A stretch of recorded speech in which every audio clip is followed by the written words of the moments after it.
Bueno, buenas noches, hermanos. Bienvenidos a este estudio que estamos llevando desde hace un par de semanas de la segunda epístola del apóstol Pablo a Timoteo. El día de hoy, pues seguimos con el capítulo 1, el final del capítulo 1. Hemos venido hablando en las semanas anteriores, primero de que Pablo está animando a Timoteo. Pablo está preso, está condenado a muerte. Y entonces escribe a su amado hijo Timoteo con eh, su testamento, podríamos decir, su testamento espiritual, porque le está trasladando a Timoteo la responsabilidad prácticamente de su ministerio, pero antes lo anima primero con palabras de amor, tratándolo como su amado hijo, diciéndole que lo extraña, que lo quiere ver, que está orando constantemente por él, que se recuerda de sus lágrimas y de todo lo que han pasado juntos. Y entonces empieza animándolo con palabras de afecto, pero después empieza ya a resaltar ciertos aspectos que él necesita que le queden claros a Timoteo, que queden firmes. Entonces le empieza diciendo sus atributos, que tiene una fe que es una fe no fingida, una fe auténtica que ha recibido de su madre y de su abuela. Le dice también pues que tiene un don que ha recibido por la imposición de las manos, que prácticamente le está diciendo que no debe sentirse pues como que no tiene la capacidad, sino que pues tiene el don, tiene el respaldo del Señor, y le dice que Dios no nos ha dado un espíritu de cobardía, sino de poder, de amor y de dominio propio. Y ese espíritu, pues los que hemos creído en el Señor lo tenemos, debemos confiar en Él y simplemente obedecer.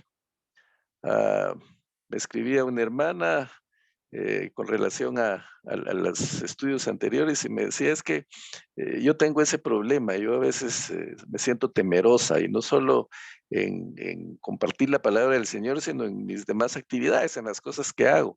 Entonces le digo, hermana, es normal, todos tenemos miedos, todos tenemos pues nuestros temores. Incluso, le decía yo, los discípulos de Jesús, cuando fueron enviados de dos en dos, yo no dudo que ellos iban temerosos, era su primera experiencia. Jesús los tira al agua, y entonces pues ellos van con la preocupación de que qué van a hacer. Han andado con Jesús, viendo sus milagros, viendo sus maravillas, pero han sido espectadores nada más, acompañantes de Jesús. Ahora les toca ser protagonistas, ahora les toca a ellos predicar el evangelio. Y entonces van con temor, pero simplemente obedecen, empiezan a predicar y empiezan a ver las maravillas que el Señor hace a través de ellos. Y dice la Biblia que regresaron gozosos y diciéndole a Jesús, hasta los demonios se sujetaban cuando nosotros los reprendíamos. Para ellos fue una sorpresa eso, no tenían idea de la capacidad que el Espíritu Santo les iba a dar. Lo mismo pasa con nosotros, hermanos. No tenemos idea de lo que el Señor puede hacer con nosotros, pero lo único que necesitamos es obedecer, confiar en el Señor, confiar en que su Espíritu nos va a dar ese poder, ese dunamis, que es la palabra en griego, esa dinamita, para poder hacer cosas que nosotros mismos podemos pensar que no somos capaces de hacer. Y así, con esas palabras, Pablo está animando a Timoteo. Le dice, no te avergüences, no te avergüences del Evangelio. Decíamos que era eh, fácil avergonzarse en aquella época, porque Pablo estaba prisionero, porque Jesús había sido condenado y ejecutado. Y entonces, pues todo el mundo podía burlarse, y pues tener a un mentor en la cárcel no era fácil, y el mentor de Timoteo estaba en la cárcel, entonces él podía sentir vergüenza por eso, pero eh, Pablo le dice, no te avergüences. Yo estoy prisionero, estoy en cadenas, pero estoy por predicar el Evangelio. Y vamos a ver entonces lo último que vi, el último versículo. Me gusta siempre poner el contexto de lo que de lo que vimos. Entonces aquí la semana pasada le dice Pablo, no te avergüences, pues Dios nos salvó. Le está dando la razón. Dios nos salvó y nos llamó a una vida santa, no por nuestras propias obras, sino por su propia determinación y gracia. Nos concedió ese favor en Cristo Jesús antes del comienzo del tiempo, y ahora lo ha revelado con la venida de nuestro Salvador Cristo Jesús, quien destruyó la muerte y sacó a la luz la vida incorruptible. En otras palabras, Pablo le está diciendo, vale la pena. Le habló anteriormente de que podía estar expuesto a sufrimientos, pero vale la pena. ¿Por qué vale la pena? Porque Dios nos salvó y nos llamó. Es importante poner atención a esto. El Señor nos llama. Él nos llama a servirlo, Él nos llama a su servicio, pero necesitamos responder al llamado, necesitamos contestar a eso. Uno de mis himnos favoritos es uno que dice, durante mucho tiempo me buscaste y yo no respondía, porque en cierta forma eso es parte de mi historia y tal vez de la historia de cada uno de nosotros. El Señor estuvo mucho tiempo esperando nuestra respuesta, hasta que decidimos tomar acción y empezar a trabajar y empezar a servirle y empezar a seguirle. Él nos llama. ¿Por qué? Por lo bueno que somos, por las cosas buenas que hacemos, por eh, pues que no lo merecemos. No, para nada. No por nuestras propias obras, sino por su propia determinación y por su gracia, esa gracia inmerecida que recibimos, ese favor inmerecido que recibimos del Señor. Eh, él, él nos ha dado la salvación por su gracia, por su misericordia, por su amor, por su determinación. Y nos concedió ese favor, dice en Cristo Jesús, antes del comienzo del tiempo. Eh, Mi nieta de 7 años le preguntó, creo que fue el año pasado, le pregunta a mi hija, mamá le dice, Dios todo lo sabe, ¿no? Sí, mi hija le dice, Dios todo lo sabe. Ah, bueno, y si Él todo lo sabe, entonces, ¿por qué puso ese árbol en el Edén para que el hombre pecara? Si Él sabía que el hombre iba a pecar. Imaginen esa pregunta. O sea, a veces los niños lo dejan a uno, lo agarran en frío, ¿verdad? Y no sabe uno qué contestar. Eh, y si lo analizamos, pues la duda de la niña tiene mucha razón. El Señor es omnisciente, el Señor todo lo sabe. El Señor sabía que el hombre iba a caer. Entonces, ¿por qué puso ese árbol? Porque Él ya tenía previsto desde antes de la fundación del mundo mostrarnos su amor enviando a su Hijo Jesucristo a morir por nosotros. Ese no fue un plan B del Señor. Él no dijo, bueno, por si falla, vamos a tener esta otra opción. No, aquí lo dice claro. Dice, nos concedió ese favor en Cristo Jesús antes del comienzo del tiempo, antes de poner al hombre en el Edén. Ya Jesús tenía un plan de salvación para nosotros. Dios tenía un plan de salvación para nosotros en Cristo Jesús. Y eso estuvo oculto durante mucho tiempo para el mundo, para el pueblo de Israel, pero ahora dice, Él nos lo ha revelado con la venida de nuestro Salvador Cristo Jesús. Nosotros tenemos la bendición de conocer cosas que los antiguos, los mismos profetas, los sacerdotes del Antiguo Testamento no conocían. Pero ahora nosotros conocemos ese misterio, eso que era un misterio anteriormente, pues ahora el Señor lo ha revelado con la venida de nuestro Salvador Cristo Jesús, quien destruyó la muerte y sacó a la luz vida incorruptible mediante el Evangelio. El Evangelio, mis hermanos, es vida eterna, es vida incorruptible, que vamos a recibir un día.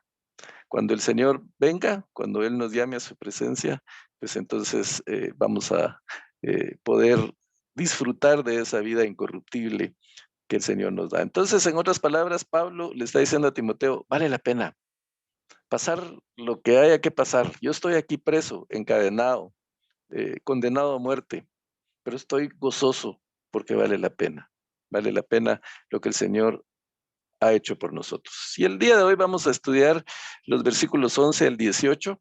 El tema que le hemos puesto es el buen tesoro o el buen depósito, y vamos a ver en qué consiste ese depósito. Entonces, voy a pedir a alguien, por favor, que me lea los primeros versículos, el 11 y el 12. Si los puede leer aquí en pantalla o en su Biblia, la versión que tenga. Yo tengo aquí la nueva versión internacional, pero puede ser alguna otra versión. La Reina Valera 60 es muy buena también para este estudio. Yo puedo leer. Gracias. De este evangelio he sido yo designado, heraldo, apóstol y maestro. Por ese motivo padezco estos sufrimientos, pero no me avergüenzo, porque sé que en quién he creído y estoy seguro de que tiene poder para guardar hasta aquel día lo que le he confiado. Bueno, el libro de los Hechos dice que los atenienses, en Hechos 17:21, dice que en ninguna otra cosa se interesaban, sino en decir o en oír algo nuevo. Por eso es que invitan a Pablo a hablar en el Areópago, porque decía, bueno, este predicador que anda por ahí, vamos a ver qué de nuevo tiene, qué cosas nuevas nos puede decir. Había como que un anhelo de cosas nuevas. Y eso pasa en nuestro medio. Ahora, pues, también existe un anhelo de cosas nuevas, y por eso es que tienen éxito muchos predicadores que, pues, inventan unas cosas o deducen unas cosas que la Biblia no dice. Eh, y eso llama mucho la atención. La gente dice, bueno, yo no había visto eso en la Biblia, no lo miraba así. Ellos sacan unas interpretaciones muchas veces fantásticas para poder llamar la atención, para poder tener adeptos o seguidores. Y la gente pues se deja llevar por eso. Pero Pablo venía de otro trasfondo. Pablo venía de la cultura judía, y la cultura judía era muy estricta en cuanto a la conservación de la Torá, de la ley, los profetas del Antiguo Testamento. Los mismos escribas, por ejemplo, contaban las letras antes de reproducir la ley, porque los escribas lo que hacían era copiar la Torá para que otra gente tuviera acceso a eso. Recordemos que en esa época, pues obviamente no había imprenta, no había máquinas reproductoras como lo hay ahora. De hecho, la imprenta se inventó muy cerca de la Reforma. Por eso la Reforma tuvo tanto éxito, porque se empezaron a imprimir las Biblias, y la Biblia tuvo acceso a muchas personas, que era uno de los sueños de Lutero. Lutero tradujo la Biblia para que la gente común pudiera leer las escrituras, poder entenderla, porque la Biblia estaba en depósito de la iglesia, solo la iglesia la podía leer, y pues estaba en latín, y los demás no tenían acceso.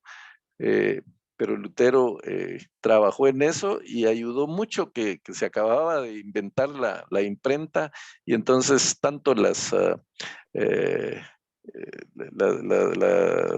las ideas de Lutero, sus tesis que él defendió, se reprodujeron, y pues la Biblia también se reprodujo. Pero en la antigüedad eran los escribas, eran los copistas, ellos iban copiando los textos. Entonces, para que la copia fuera fiel, ellos contaban las letras y los signos y todo. Entonces, si en una línea, por ejemplo, o en un párrafo habían 54 letras, y entonces cuando ellos ya habían hecho la transcripción, volvían a contar, y si salían 53 o salían 55, eso quería decir que habían fallado en algo, o se habían comido una letra o habían agregado uno más. Entonces tenían que volver a rectificar para que eso quedara justo.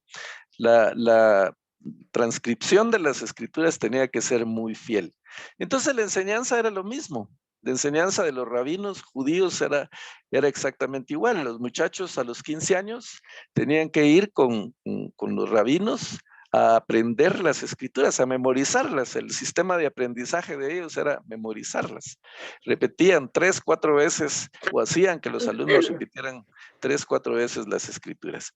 Entonces, lo que se utilizaba es que el maestro estaba sentado tal vez en una silla y los alumnos estaban sentados todos en el piso. El alumno o los alumnos. Porque, por ejemplo, Pablo habla de que él estudió a los pies de Gamaliel. Gamaliel era uno de los eruditos de aquella época, uno de los más conocedores, y Pablo venía de la aristocracia, venía de una familia eh, pues adinerada, entonces tuvo la capacidad de estudiar con Gamaliel. Y dice a los pies de Gamaliel, porque obviamente él estaba sentado probablemente en una silla y Pablo en el suelo escuchándolo. Ese era el sistema, pero desde los 15 años entraban al estudio de las escrituras. Y lo que hacían los rabinos era trasladar lo que ellos habían recibido. Simplemente lo pasaban tal y como lo habían recibido. No, no podían alterar nada. Para ellos era, eh, pues, obviamente sagrado lo que estaban transmitiendo, entonces tenía que transmitirse con fidelidad. Entonces, Pablo dice de ese evangelio, del evangelio de Jesucristo, que ahora él está promulgando, yo he sido designado heraldo. El heraldo era el mensajero del rey. El heraldo era el que transmitía los edictos del rey. Y obviamente los tenía que llevar íntegros. El heraldo no podía cambiar un edicto del rey, no podía alterarle nada, simplemente su trabajo era llevarlo. Hay un predicador famoso en internet que dice, a mí muchos me critican porque yo no me hago llamar pastor, yo soy el cartero. Yo soy el cartero del Señor, dice, porque yo lo que hago es que recibo el mensaje, recibo la carta y la llevo y la entrego a los demás. Y pues realmente de eso se trata, de transmitir el mensaje, de transmitir la escritura tal y como es, sin alterarle nada, sin inventar nada, sin interpretar cosas que no son. Y eso es lo que Pablo le está encomendando a Timoteo. Yo he sido un heraldo, yo he sido un mensajero, yo he sido un cartero designado por Dios para llevar su palabra a los demás. Y he sido designado apóstol también. El apóstol, pues era un enviado que también, pues tenía que ser fiel a la misión que se le había encomendado. Eh, Pablo dice, yo he sido designado apóstol por Jesucristo, él directamente es el que me ha enviado a predicar el evangelio, a predicar a los gentiles, entonces yo tengo que llevar ese mensaje con fidelidad. Y maestro, el maestro también transmite lo que ha aprendido. El maestro simplemente traslada a los alumnos el conocimiento que le ha recibido de otros maestros. Eh, no, no se trata de inventar el agua azucarada, sino simplemente ser fiel a lo que se comunica. Entonces dice Pablo, yo he sido designado heraldo, apóstol y maestro, y por ese motivo padezco estos sufrimientos, pero no me avergüenzo porque sé en quién he creído y estoy seguro de que tiene poder para guardar hasta aquel día lo que he confiado. Pablo sabía quién era su maestro. Pablo sabía a quién servía. Pablo sabía quién era su Señor. Y por eso no se avergonzaba. Y por eso no le importaba padecer estos sufrimientos. Porque él estaba seguro, dice, de que él tiene poder para guardar aquel día lo que le he confiado. La Reina Valera dice, para guardar mi depósito. ¿Cuál era ese depósito? Pues Pablo había depositado en Dios su esperanza, su confianza, su vida, lo más valioso que tenía, lo había puesto en las manos de Dios, lo había depositado en las manos de Dios, porque él estaba seguro que Dios no iba a descuidar ese depósito. Él estaba seguro que Dios iba a ser fiel a su palabra y entonces la esperanza que Pablo tenía en él no iba a ser defraudada. Entonces, él tiene poder para guardar hasta aquel día lo que le he confiado.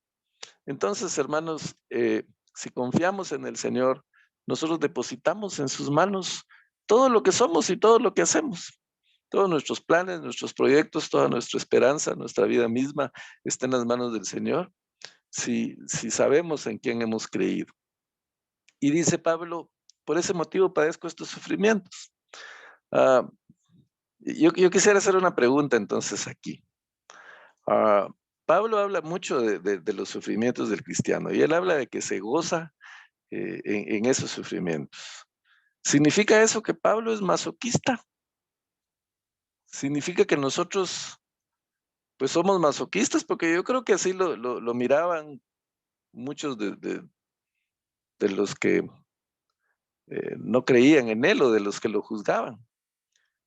Puede ser que si nosotros decimos que estamos felices aún en medio del sufrimiento, que la gente nos diga, bueno, este le gusta sufrir, este es masoquista. ¿Qué piensan? A ver, quiero la opinión de ustedes. ¿Será que los cristianos somos masoquistas? ¿Quién dice yo?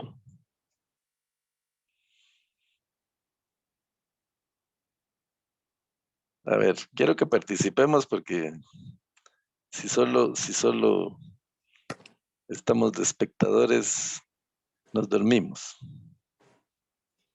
Pues yo creo que no somos masoquistas, pero por la escritura sabemos que pues no todo va a ser fácil, van a haber muchas cosas difíciles y sabemos que aunque no nos agrade, aunque sean adversas las situaciones, ¿verdad? Eh, lo podemos soportar porque Dios nos da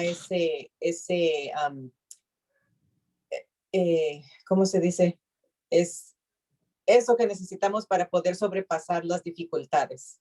No, no creo que nos guste a ninguno pasar dificultades, pero como dice Pablo, ¿verdad? Que nos gozamos en las dificultades porque ahí vemos cómo Dios obra en nuestras vidas, cómo Dios nos va moldeando, nos va haciendo más como Él quiere que seamos, ¿verdad? Si nos dejamos de plano, ¿verdad? Porque hay personas que no se dejan y no sacan nada bueno de eso, pero uno como cristiano sí debe de gozarse en las diferentes dificultades, ¿verdad? Y sabiendo y estando a la expectativa de qué milagro, qué cosa tan bonita va a ser al final de la prueba, ¿verdad? De algo que sea algo bien difícil de pasar. Sabemos que Dios tiene total control y la victoria, ¿verdad? Sea aquí en la tierra o cuando estemos ya con Él, ¿verdad? Pero sí, no somos masoquistas.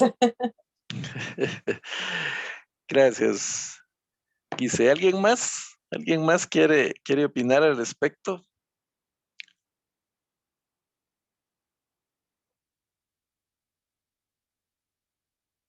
No se avergüencen, hermanos, no sean tímidos. Estamos hablando del espíritu de poder, de amor y de dominio propio. Así que Sí, participemos. hermano, eh, Sí, yo hermana pienso Rosenda. que como los planes del Señor son diferentes a los de nosotros, entonces a veces decimos que Dios no obra, que no oye, y Él está obrando, pero conforme su voluntad. Y entonces ahí es donde a veces pensamos diferente, ¿verdad? Y, pero Dios es perfecto. Amén. Es mi opinión. Gracias, hermana Rosenda. Bueno, miren, un masoquista es alguien que se hace daño, disfruta haciéndose daño o disfruta con que le hagan daño. La Biblia no nos llama a hacernos daño. Eh, no se trata de que me voy a flagelar como hacen algunos o en algunas otras culturas o religiones. Pues hay quienes hasta se cortan con cuchillos en sus ritos así que hacen. Pero el Señor no nos está llamando a castigarnos, a torturarnos. Hubo una época de la iglesia, la época del monaquismo, monasticismo, donde los monjes se apartaban, se iban al desierto, se aislaban de todo, eh, se torturaban, se ponían piedras en los zapatos o incluso sabemos que hay gente que camina cuadras de rodillas haciendo penitencia. Eh, el Señor no quiere eso, el Señor no busca o no quiere que busquemos hacernos daño. El masoquismo es buscar hacer daño, pero lo que la Biblia nos llama es estar dispuestos. cuando vengan las pruebas, cuando vengan las dificultades, cuando venga la persecución, estás dispuestos a soportarlos. Y lo que la palabra del Señor nos dice es, vale la pena soportar cualquier cosa. Incluso Pablo, encadenado en una mazmorra húmeda, fría, debajo de la tierra, probablemente con un hoyo en el techo, que era el único lugar por donde podía entrar la luz, enfermo y condenado a muerte, él está diciendo, todo esto vale la pena porque yo sé en quién he creído, porque tengo depositada mi confianza, mi vida, mis actos, todos los tengo depositados en el Señor, porque Él tiene poder para guardar todo hasta aquel día. ¿Qué día? El día en que Cristo venga. El día hasta que Él nos llame a su presencia.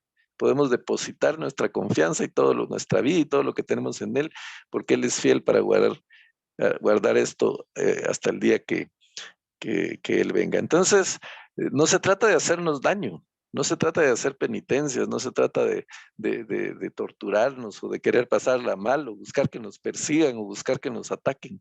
No, al contrario, los cristianos debemos ser pacificadores. Alguien podría decir, ¿y entonces el ayuno qué, verdad? Porque justamente en mi iglesia ahora pues hay una semana de ayuno. Eso es diferente, eso es algo voluntario para pues lograr dominio propio, que a veces nos falta. Decíamos la semana pasada que antes de venir el Señor no teníamos dominio propio, teníamos demonio propio, ¿verdad? Porque nos dejábamos llevar por las tentaciones. Pero ya con el Espíritu del Señor podemos decir no al pecado. Y se trata de doblegar nuestra voluntad. Y entonces eso es parte de lo que se persigue con el ayuno. Pero es voluntario, nadie nos obliga. Y no es para torturarnos, sino simplemente para pues depositar nuestra voluntad en las manos del Señor. Pero bueno, hay todo un seminario ahora en la iglesia del ayuno, entonces no vamos a profundizar en eso. Pero el punto de lo que Pablo está hablando es cualquier cosa que podamos padecer y en cualquier circunstancia en la que podemos estar, debemos de darle gracias al Señor. Pablo le da gracias al Señor estando preso. Pablo habla de gozo a los filipenses, les dice, estén siempre gozosos, y eso se les está diciendo desde la cárcel, y lo dice y lo repito, estén gozosos siempre. ¿Cuál es el mensaje? En cualquier circunstancia, mis hermanos, si tenemos nuestra esperanza puesta en el Señor, podemos estar tranquilos, podemos tener paz, podemos tener gozo. No que nos guste el sufrimiento, no que nos gusten las pruebas y las crisis, pero las soportamos con gozo porque sabemos que lo que nos espera, pues obviamente va a compensar cualquier sufrimiento que podamos tener. Y la Biblia lo dice, cualquier sufrimiento, cualquier prueba, no es comparable con la gloria venidera que en nosotros ha de manifestar.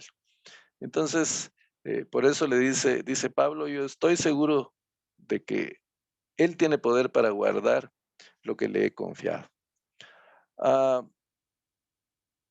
Y en el versículo 15 dice, 13 y 14, con fe y amor en Cristo Jesús, sigue el ejemplo de la sana doctrina que de mí aprendiste, con el poder del Espíritu Santo que vive en nosotros. Cuida la buena enseñanza, literalmente el buen depósito, dice otras versiones, que se te ha confiado. Entonces, primero Pablo habla de que él ha depositado en Cristo su confianza, su vida y todo. Ahora dice que el Señor nos ha confiado otro depósito, el buen depósito. Dice, cuida la buena enseñanza. ¿Qué es ese depósito que el Señor confió en Pablo, que Pablo está trasladando a Timoteo, que Timoteo posteriormente va a trasladar a la iglesia? Ese depósito que nosotros tenemos, ese tesoro que tenemos guardado en vasos de barro, esa es la palabra del Señor, es el evangelio. El Señor lo ha depositado en nosotros. Ahora nosotros somos los que tenemos en nuestras manos el evangelio. Está depositado en nuestras manos. ¿Para qué?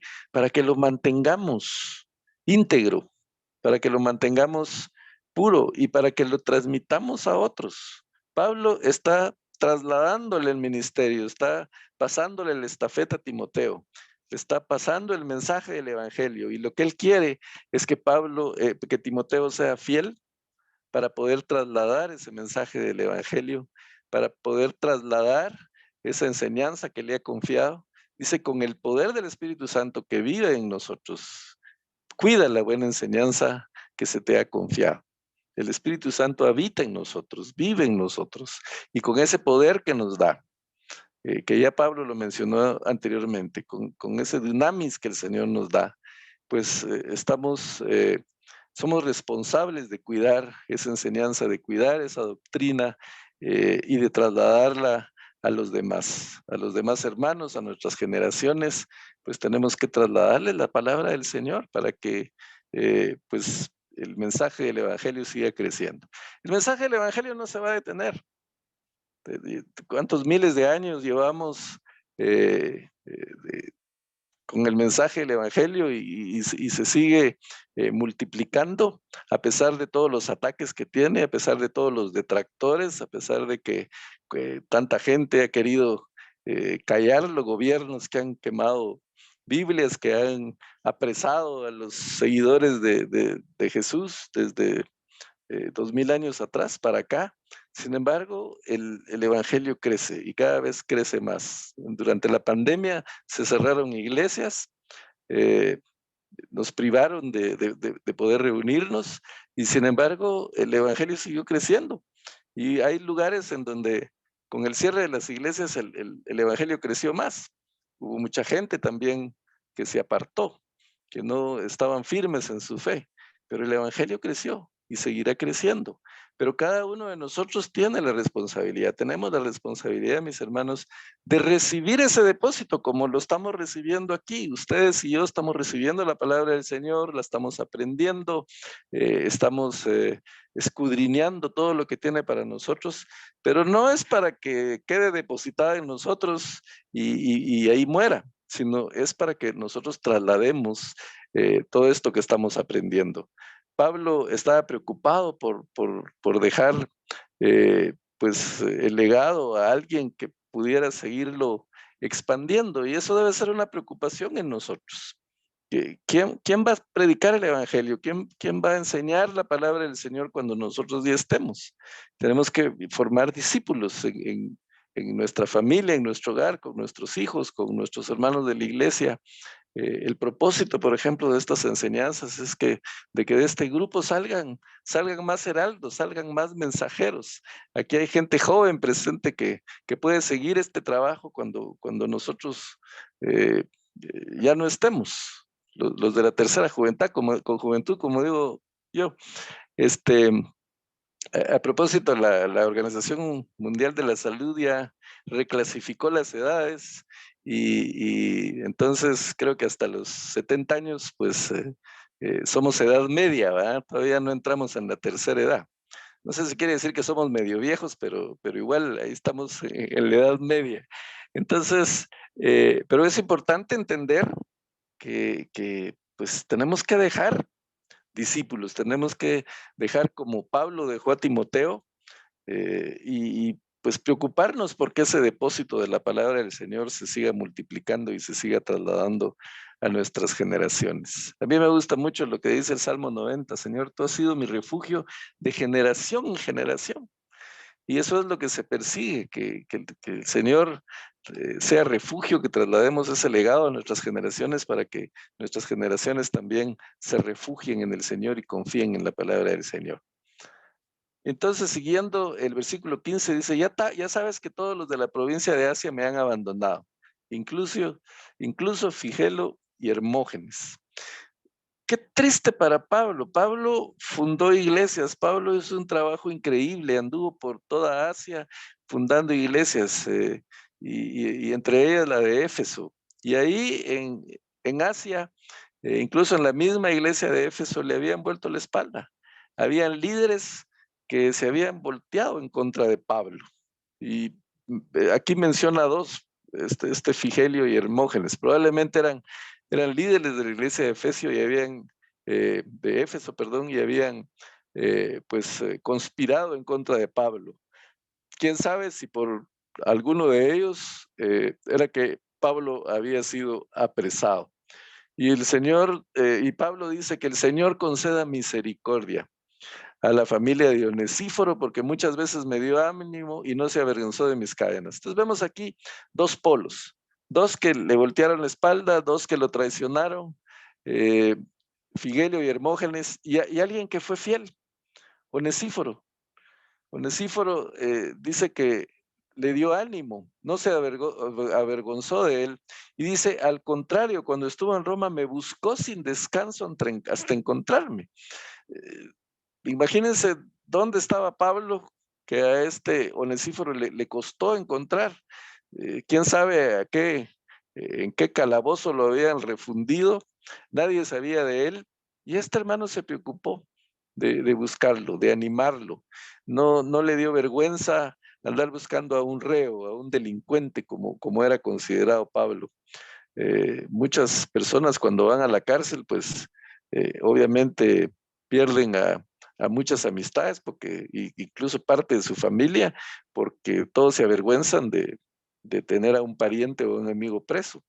Pero en el caso de Pablo hubo gente que no lo abandonó. Menciona a Onesíforo, menciona a Lucas que estuvo a la par de él. Probablemente Marcos y Timoteo llegaron a tiempo a visitarlo a la cárcel antes de que lo ejecutaran. Y eso es fidelidad, hermanos. Nosotros estamos llamados a ser fieles a Dios, a ser fieles a nuestras familias, a ser fieles a nuestros hermanos, a estar pendientes siempre de los necesitados, y especialmente a los de la familia del Señor. Hay un pasaje en Hebreos, me parece, que dice, Dios no es injusto para olvidarse del trabajo que hemos hecho, del esfuerzo que hemos puesto en ayudar a los demás y especialmente a los creyentes.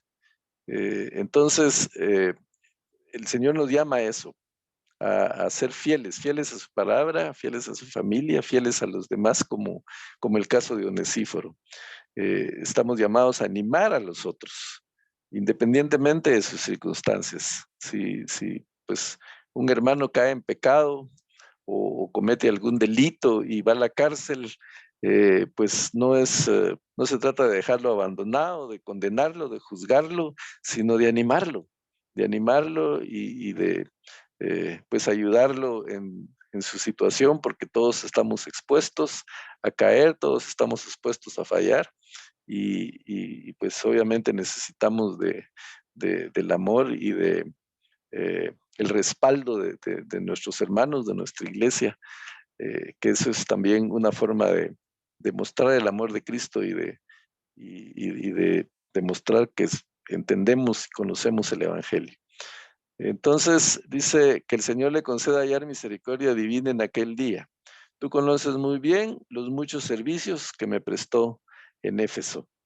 Este personaje había ayudado a Pablo, no sabemos exactamente en qué, pero había sido un fiel colaborador también de Pablo. Entonces, pues esto es lo que tenemos para hoy, hermanos. Esta es la enseñanza que nos está dando este primer capítulo de la segunda epístola del apóstol Pablo a Timoteo. La semana entrante seguimos con el tema. En el capítulo 2 sigue hablando Pablo de esa idea de que vale la pena servir al Señor. Ahí va a ser una comparación con los soldados, con los atletas, con los agricultores, pero no vamos a adelantar mucho. Simplemente, pues esta enseñanza sigue. Vamos a tratar de extraer lo más importante, pero uno de las cosas que nos tiene que quedar claros, por lo menos en la lección de hoy, que tenemos un buen depósito. Tenemos confiado, como puse yo al principio, un tesoro muy valioso, que es el Evangelio, que es la palabra del Señor. Es un tesoro para nosotros porque pues estamos conscientes de la bendición que el Evangelio nos ha dado. Todos aquí somos bendecidos, hemos sido bendecidos por el Evangelio. Entonces, esa bendición está depositada en nuestras manos para trasladar a los demás, para trasladarla a los que necesitan del Señor, a los que están prisioneros del pecado. Pablo estaba prisionero en una cárcel, encadenado, pero él era libre porque el Señor lo había liberado del pecado, de su condición anterior, y pues él nos da libertad. Nosotros también somos libres en el Señor, y tenemos que compartir esa libertad, tenemos que compartir esas buenas noticias, esas buenas nuevas del Evangelio, pues es importante compartirlas con los necesitados. Así que lo dejamos hasta aquí, hermanos. No sé si hay pues alguna duda, alguna pregunta, algún comentario.